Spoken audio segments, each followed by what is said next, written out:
Hello everyone and welcome to another Jarrison Time informational video. In today's video, we'll add a Suprema device in Jarrison Time, confirm communication, and ensure the correct interface is installed, all from the device window. Once Jarrison Time is open, we'll navigate to the menu bar and click on Access and select Devices. The device window will then open.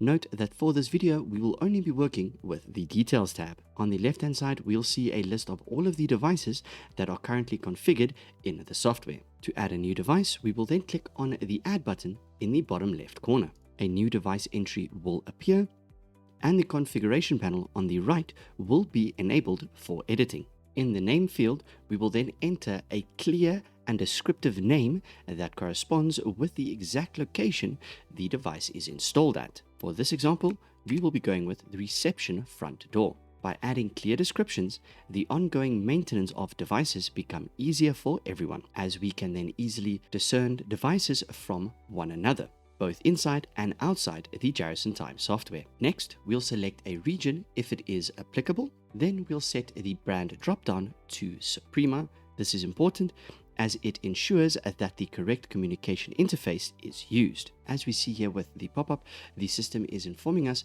that we do not have our interface installed for this device. We will then click on Yes. A new window will appear and we will click Connect. This will connect to the Jarrison website.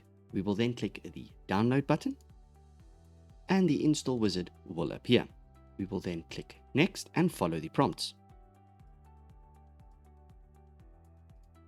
Once done, we can close the wizard as well as the other pop-up.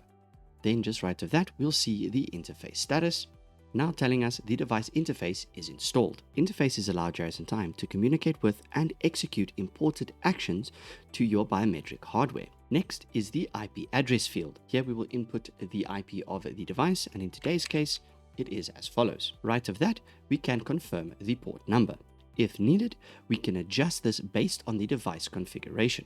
Suprema readers support 2 port options depending on the model and configuration. If the default port does not match the device, we can simply double-click, changing it to the next port. With the IP address and port entered, we can then click on the ping button. This confirms that Jarrison Time can reach the device across the network. A successful ping indicates that the device is powered on, online, and reachable. If the ping fails, the IP address, cabling, network configuration, or firewall settings should be checked before continuing. From here, we will then click on the OK button. A prompt appears asking us if we want the system to detect the device type. We will then click on Yes. Choosing Yes allows Jarrison Time to automatically retrieve the model, serial number, and biometric type directly from the device. The other options used for time and attendance, monitoring online statuses, and import clockings from this device are selected by default.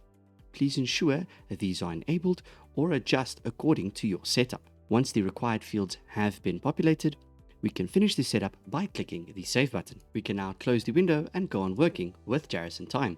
For related or next step videos, see the link in the description below. That will be all for this video. Thank you for watching and goodbye.